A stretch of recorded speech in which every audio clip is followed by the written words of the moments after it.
Bonjour Lionel Sartoris, directeur d'Energy Academy. Aujourd'hui, je vais vous expliquer comment tenir une raquette ou les différentes possibilités de tenir une raquette, soit en coup droit, soit en revers.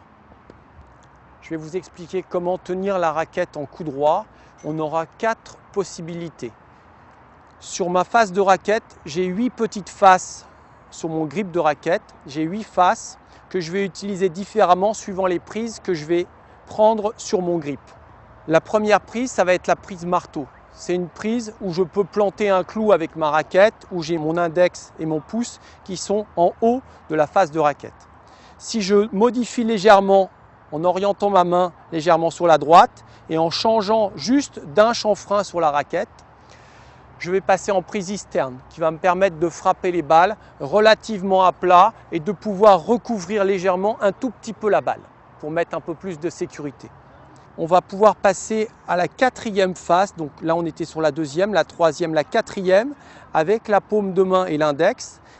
Donc je vais me retrouver sur une prise qu'on appelle semi-western. Pour obtenir facilement une prise semi-western, je vais poser ma raquette à plat sur le terrain de tennis. Je vais la récupérer et automatiquement, je vais me placer sur une prise qu'on appellera semi-western. Cette prise-là, elle est utilisée par la plupart des joueurs en compétition, qui permet à la fois de faire des coups droits relativement liftés de bas en haut et à la fois des frappes plates, qui va permettre de frapper à un niveau de corps un petit peu plus haut que la prise externe. Donc il va pouvoir permettre d'attaquer la balle et avec un corps qui va être légèrement un peu plus en mouvement au moment de la frappe. Je vais avoir plus de rotation sur la fin de mon geste avec cette prise qu'à la prise externe que j'avais juste avant. Et j'ai une dernière prise quand j'accentue encore un peu mon grip de l'autre côté qui va être une prise western et qui va permettre de mettre beaucoup d'effets dans la balle comme des grands joueurs comme Rafael Nadal qui font tourner énormément la balle et qui peuvent frapper très fort. Donc on aura 4 possibilités pour les joueurs de club et on va dire 2 pour les joueurs un peu plus évolués. Donc après avoir vu les 4 prises sur le côté coup droit, on va passer au côté revers où on aura vraisemblablement 2 possibilités, donc 2 prises de raquettes différentes.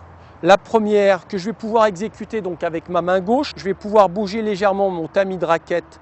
Donc lui il va partir vers la droite et ma main va partir vers la gauche. Tout à l'heure en coup droit, je la bougeais dans ce sens-là.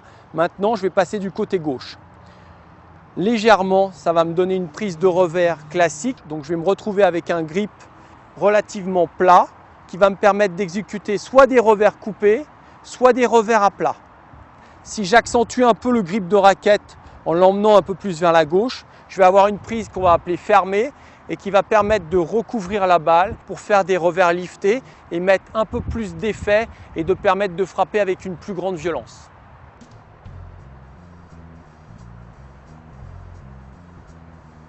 Prise marteau, externe,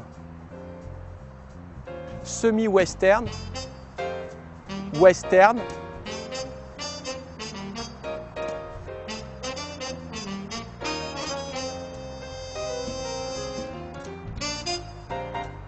j'espère que la présentation sur les grips de raquettes a été assez claire pour vous. Et si par hasard vous avez encore quelques incertitudes, vous pouvez toujours nous contacter sur energyacademy.fr. On se fera un plaisir de vous renseigner.